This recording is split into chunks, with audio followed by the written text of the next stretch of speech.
All right. Well, welcome to our morning devotions. And you can see that I'm not at the home at my home. My router went out on me at the house, and so I called Starlink, and they're going to send me the whole new unit. I mean, a unit like with the satellite dish, the wires, the router, everything. But it's not here. So I am at the Doug Spur Community Center, just down the road from my house. And I called the dear lady that takes care of this, attends the church that I attend. And so we're going to be here until I can get that squared away. So we're in Nehemiah chapter 2, and I entitled this Nehemiah's Secret Mission. And it's very interesting because we live in a time when people say, about keeping things secret, maybe, full disclosure and all of that. Well, Nehemiah was not a one for full disclosure. And if you're going to be an administrator, the whole idea is there's certain things that you need to keep in confidence. This is also all the way through the book of Proverbs. I was talking to a young man yesterday in regards to some of the things in the Beatitudes. But when you really begin to understand what the Bible is about, you have to take almost the entire canon into consideration when you're talking about any individual part. And the more of the Bible you know, the more grounded you're going to be in the interpretation of a single passage. If you take one passage and you see the whole scripture through that light, then you're going to have I said it's going to be imbalanced. It's not going to be a prudent interpretation if that is the focal verse that you see the whole Bible through. All right. The only thing I would say is when it comes to Christocentricity or the Christ-centeredness of the Bible, you need to see everything through that. But within its immediate context, you have to consider the Bible as a whole. And so for that to happen, you need to know as much of the Bible as possible so you can bring all these facts to bear, these truths to bear on the passage that you're reading. Now, the immediate context, of course, we're not discounting that. I'm just saying to give a prudent, balanced answer, the more of the Bible you know, the more prudent and balanced your answer will be. That's what I'm saying. So in the book of Proverbs, the whole idea of keeping secrets and not divulging everything you know is very clear. So we're in Nehemiah chapter 2, and let's just pick up here in verse 1. And it came to pass in the month Nisan, in the 20th year of Artaxerxes the king, that wine was before him. And I mentioned this before. If you're going to Esther, the first chapter of Esther, the Persians are having a party. I probably shouldn't do this, but they're having a party. And how long did it take here? 180 days, 180-day party. I mean, there you go. I mean, that's a Persian party, and as I said, the wine just flows. So here we have it again. It says, because he's the king's cupbearer, I took up the wine and gave it unto the king. Now I had not been before time sad in his presence, and this is crucial. I remember the first time I heard this as a kid. You see, if you're going to be in the presence of the God King, little g God King, then you can't present any negativity. You can't appear like you're uncomfortable, or you can't appear like you don't enjoy your job, or there's some part of your life that isn't just perfect, because you're in the presence of a little d deity where all there is blessings and blessings. And so he comes in, his countenance is fallen because of what's happened in Jerusalem. And so he's never looked this way before the king. This just is a man of personal discipline. My pastor mentioned him yesterday in the service. He's a cupbearer, which we would say is a humble job before the God King. It's a great responsibility, but he has to be very, very disciplined to make sure that he presents himself properly, because we're going to read here that he has his countenance is fallen. That is, he's saddened in regards to what's happened in Jerusalem. And then it says, he said, I had not been before time sad in his presence. Wherefore the king said unto me, the king's going to respond to this. Why is thy countenance sad, seeing thou art not sick? Now, if you're sick, we can understand why you look that way. But you look to be strong and healthy and everything's fine, and still you're sad. Like, Now, coming from the king, remember I said when you work in the company of men that have the power of life and death, it's a very dangerous place to be. I don't know if we get the sense of that. What's going on here, if this isn't handled properly, could be the end of Nehemiah. I mean, they executed people back in the Persian Empire all the time. So that's what we're seeing here. And Nehemiah now is feeling the weight of this from the little g God king asking, hey, you're not sick. How come you're sad? All right. And then that's why it says, this is nothing else but sorrow of heart. That's what the king says. You're just sorrow. You have a sorrowful heart for some reason, which isn't appropriate in my presence. And the next line in this verse is, then I was very sore afraid. And that's why that's all about. That's what that's all about. You cannot have a sorrowful heart in the presence of the God king. And because if it displeases the king, the Persian king, Artaxerxes here, then all he's going to do is execute you and get somebody else to fill your space. That's all this is. And remember, Nehemiah is just a slave here. I mean, he's there to do a job. He has to do it according to the parameters of the Persian Empire. And if he doesn't, they'll just get rid of him and get another man. And so he says he's very sore afraid because he knows in one more word, one more sentence, his life could be taken. I mean, this is a tough place to be. And now, with that as the basis for what's going to happen here, you can understand the gravity then of what Nehemiah is going to do. All right, and here he goes. So, why are you sad? And here you have it, verse 3. Then said unto the king, let the king live forever. Why should not my countenance be sad when the city and place of my father's sepulchres lieth waste, and the gates thereof are consumed with fire? Nehemiah actually engages the God king in a debate.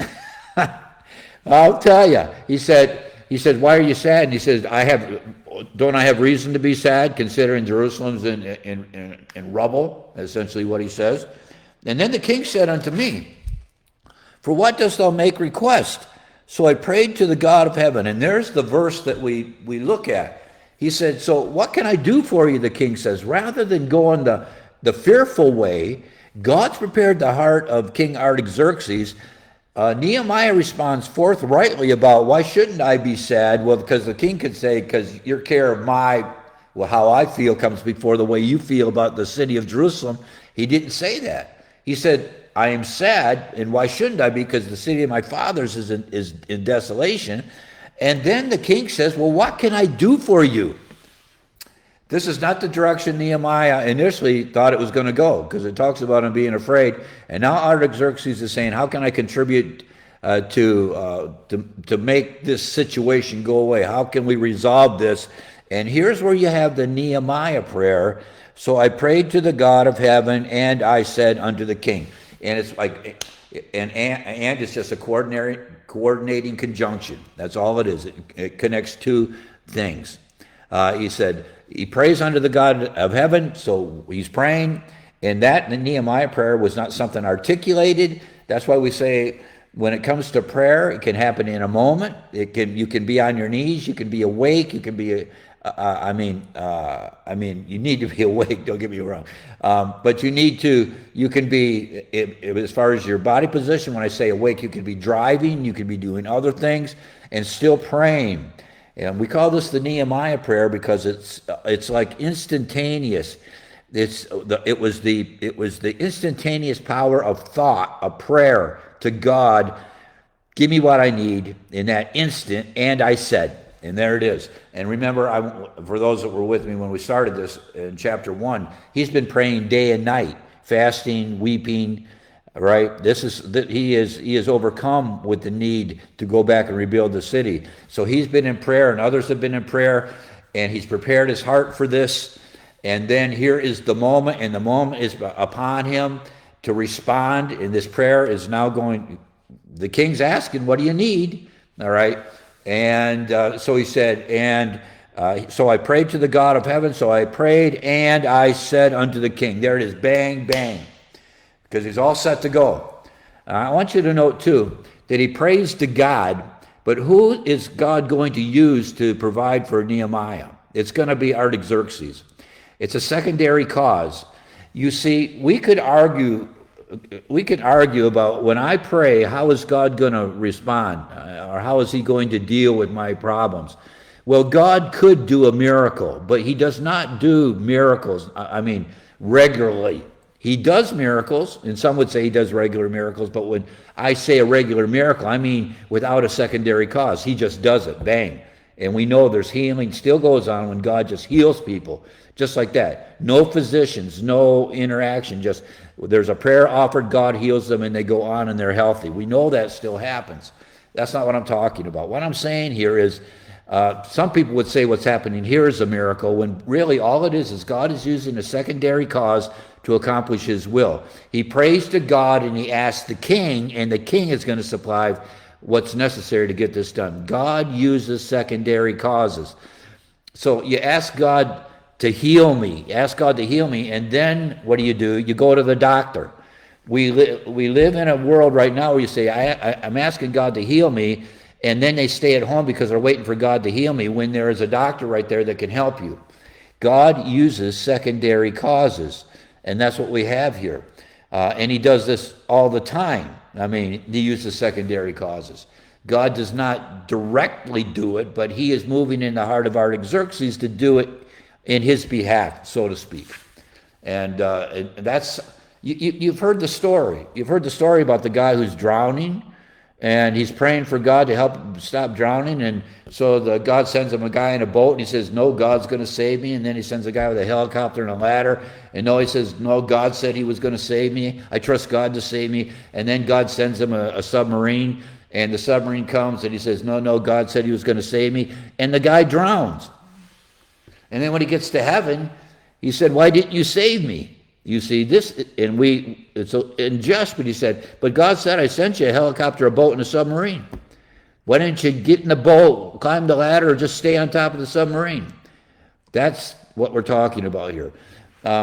This is just a matter of being a wise and prudent saint. And that's what you get when reading the Bible. This is wisdom, biblical wisdom. So what we see here is he prays to the God of heaven, and God responds in moving Artaxerxes to say what he's going to say. So I said unto the king, if it please the king, and if thy servant have found favor in thy sight, that thou wouldest send me unto Judah, unto the city of my father's sepulchres, that I may build it. There's what he's been wanting to do. Send me back to Jerusalem, to Judah, so I can build the city. I want to build a city. Now this is interesting, coming from a cupbearer, right? Because this is a burden that God's placed on his heart. It doesn't say that before he was a cupbearer, that in Israel he was a builder or a contractor. It doesn't say that. It just tells us, we learn about Nehemiah that he's the king's cupbearer. But the fact of the matter is, the Lord's placed on him somebody that we don't know anything about as far as his past, but the idea that he is actually a builder is, the Bible's silent about that. But that's the burden the Lord's placed on his heart. The pastor yesterday preached a great message about doing the will of God, big things and little things, right?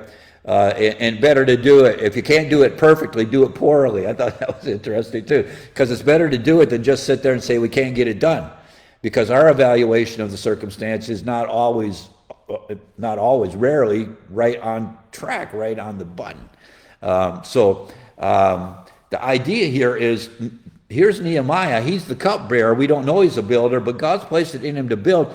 And everybody could say, and everybody's going to say, about how foolish this is, about the building of the wall. But it's the burden that God's placed upon him and the direction that God's placed upon him that makes him the builder. Not necessarily that that's where he's been trained, but he is going to go about it because this is what God's asked him to do. And so, basically what we try to do is we try to learn everything we can about the discipline that we're in before we start doing it, right? We go to school, we learn what it is, and it's only because the Bible doesn't say. I don't know too much about Nehemiah other than he is a good administrator, but as far as being a builder. I mean, he's going to be working in the company of builders.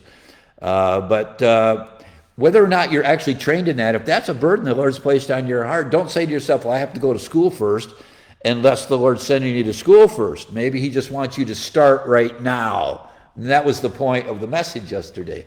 Just get after it. Start small. Start with what you know. And then ask God, as things progress, to build on that. And then over time, because the illustration yesterday was there was a camp. We have a camp that's run by the church, Calvary Bible Church. And it was started, I think, I don't know, people are going to watch this from the church. I think it's like 80 years ago. But when they started, it started like nothing.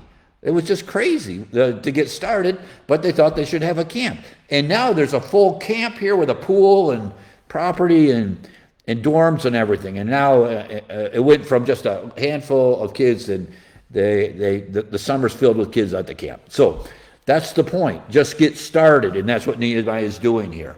Whether or not he has any background in it, at this point isn't the purpose. God said, I want you to go, God's burdened him to go and build the wall. And then it says, verse 6, and the king said unto me, the queen sitting by him, for how long will thy journey be, and when wilt thou return? So it pleased the king to send me, and I sent him a time. So he's given him, his itinerary about this is how much time it's going to take to get this done. Moreover, I said unto the king, if it please the king, let letters be given me to the governors beyond the river, and the river is the Euphrates, or the other side of the Euphrates river, that they may convey me over till I come unto Judah, because I'm going to need passports, essentially, from you, so I can get from here to there without any trouble, and I'm commissioned by you to get this done. I need something to authenticate what I'm doing here. All right. Later in the book, they're going to say that it's an uprising, which it never was, because it was authorized by the king. All right. So he says, I need these documents. And then it says, and he needs a letter unto Asaph, the keeper of the king's forest, because I'm going to need some timber, that he may give me timber to make beams for the gates of the palace, which appertaineth to the house, and for the wall of the city, and for the house that I shall enter into. And the king granted me according to the good hand of my God upon me. The king gave it according to the good hand of God upon me. See, this is how it works. God uses other means. For example, in a church, when the offering is given, it's not God paying the bills, so to speak. People give to contribute to the operation of the ministry. All right, he uses that as a secondary means to get it done.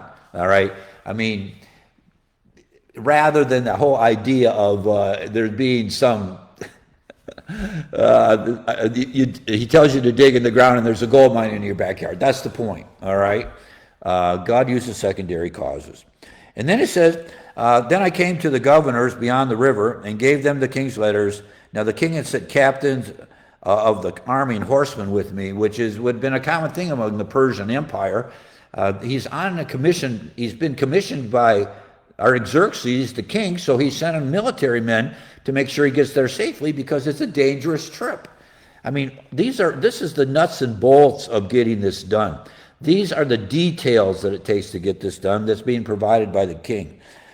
And he said, and then it says, in verse 10 is where we get introduced right away in chapter 2. We just get on the grounds, and we're introduced to the two antagonists to this that are going to persist throughout the whole book. And it said, then when Sanballat the Horonite, there you go, Sanballat, don't forget that guy's name, Sanballat the Horonite, and Tobiah the servant, the Ammonite. So you got a Horonite and an Ammonite. These two, all right, these are going to be a thorn in Nehemiah's side the whole time he's there, all right.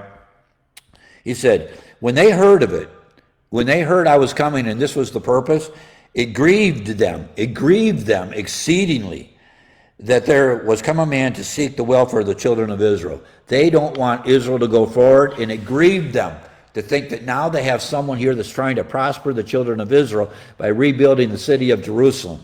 And this grieved them, or they are opposed to this. They are in opposition to this.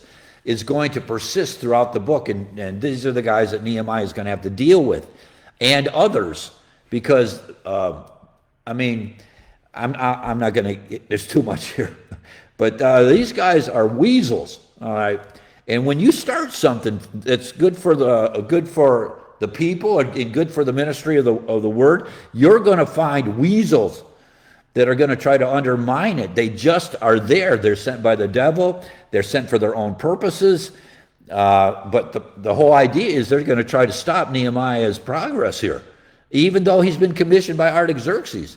I mean, these are wicked men, all right? But everybody has to put up with them. That's why I said that this is very normative. We look at them this way. We've read the book of Nehemiah countless times. But this is what you deal with when you're going to advance the cause of Christ. And don't think it's any different. These folks that are out on the street preaching or whenever you're ministering the word, never think that you're doing it in a bubble where everything's going to be rosy. If it is, praise the Lord. But what you're working within the context of a sin-cursed world. And part of that sin-cursed world is to stop you from doing what's right. And if you're going to get anything right, you have to push against that by the grace of God, in the power of God, to get the work done. That is how it always works. Don't think about it any other way. Say, I'm doing the will of God, and look, I got all this opposition. Well, join the ranks of everybody that ever did something good for the Lord. Matter of fact, the fact that you're getting pushback because you're doing the right thing, you know you're doing the right thing. That's the better way to see it. So you got Sanballat and Tobiah, these two guys. And so verse 11, this is where I got my title. The title is that this is Nehemiah's secret mission, because they heard he's coming. But Nehemiah doesn't tell anybody what he's going to do.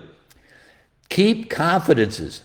I've told people that I've made a living keeping confidences. That is, when you tell me something, and sometimes you don't even have to tell me to keep it in confidence. You don't tell anybody, not your wife, nobody. If you tell anybody, it's not keeping a confidence. Matter of fact, if you really want to keep it secret, you shouldn't tell anybody. All right, but sometimes you have to. But you better, if whoever you tell, you better trust them like you trust yourself.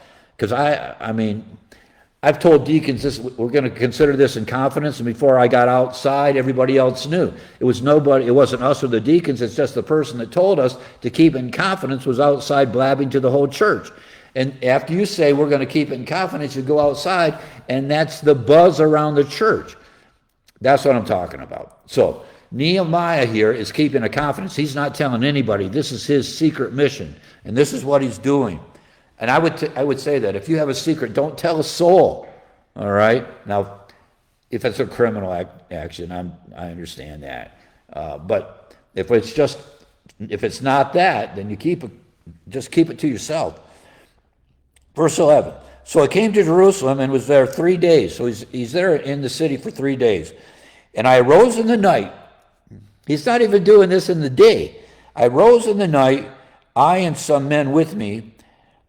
Neither told I any man what my God had put in my heart to do at Jerusalem. These guys that are with him don't know either, but they're out at night, they're walking around. They're not sure what's going on. They're checking out the city. He said, and I went out by night by the gate of the valley, even before the dragon well, into the dung port, and viewed the walls of Jerusalem that were broken down, and the gates thereof that were consumed with fire. And I went to the gate of the fountain and to the king's pool, but there was no place for the beast that was under me to pass because of the rubble. Remember I said that? It's absolutely demolished. So there's no place if he's riding on a horse, there's nowhere for the horse to walk because he's blocked by rubble. He said, verse 15, then I went up by night, up in the night. He's doing this all in secret. I went up by night by the brook and viewed the wall and turned back and entered in the gate of the valley and so returned. And the rulers knew not whither I went or what I did. The princes and the rulers that were there didn't know Nehemiah is there. He doesn't want to put up with them. He's got a mission. He's got to get himself well established here about what's going on. He's not telling anybody. It's not time to tell anybody. All right? This is between him and God to get this done. He said he didn't tell any of the princes. And the rulers knew not whither I went and what I did. Neither had I as yet told it to the Jews, nor the priests, nor the nobles, nor the rulers, nor the rest that did the work. I'm just doing this. Nobody knows. Then said I unto them, after he had an eyewitness view of and surveyed the work that's got to be done. He made a survey. Verse 17. Then said I unto them, see how the distress that we are in, how Jerusalem lieth waste, and the gates thereof are burned with fire. Come, and let us build up the wall of Jerusalem, that we be no more a reproach. Verse 17, after 3 days is when he tells everybody why he's there. There you go. There's a good lesson to learn here about timing, all right? Wasn't time before he got there. He wanted to make sure he could survey it. Then, after he got a look at it, then he says, we're going to rebuild the wall. Verse 18, then I told them of the land of my God, the hand of my God that was good upon me. He's telling them about what happened with Artaxerxes, as also the king's words which he had spoken unto me. And they said, let us rise up and build. So they strengthened their hands for this good work.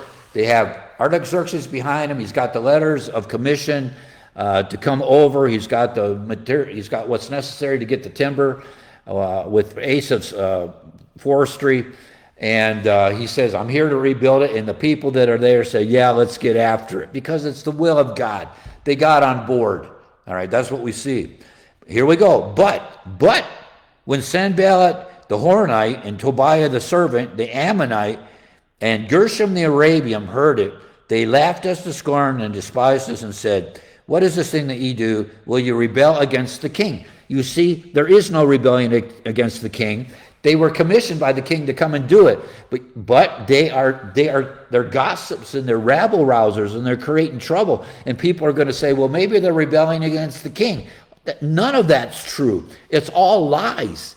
All right? But this is the trouble you're up against. You're going to say, yeah, but we never did that. We never said any of that, because people will lie about the good that you're doing.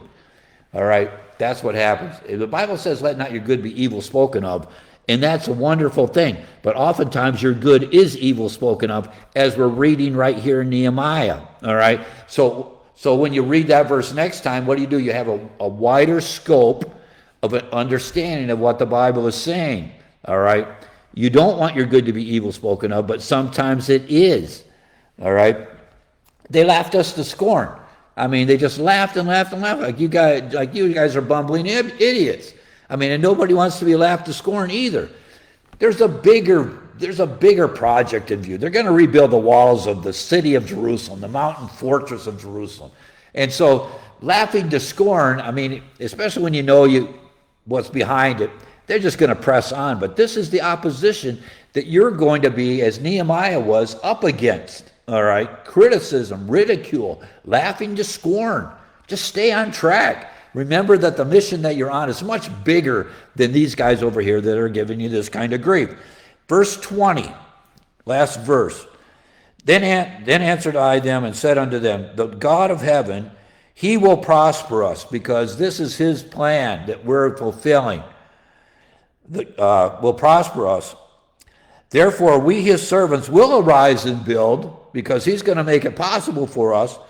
But you three guys, Sanballat, Tobiah, and Gershom, all you critics over here, ye have no portion, nor right, nor memorial in Jerusalem.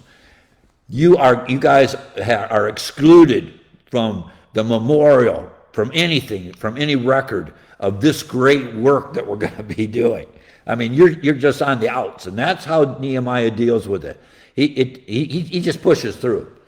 But I'm just trying to say, it's necessary that you push through. All right. Well, that's it. That was a little longer, but it's morning devotions. Okay. Well, the Lord bless you. Starlink said I probably wouldn't get my new equipment until maybe the end of the week. So it looks like I may be here for the rest of the week. So you get used to the paneling, and I might point the camera towards another wall, or because I'm just using the camera on the computer and the speaker on the computer. So it might sound, I know it looks different. But the Lord bless you. You have a great day. And Lord willing, I'll see you tomorrow. We'll get into Nehemiah chapter 3. Okay, we'll see you. Bye.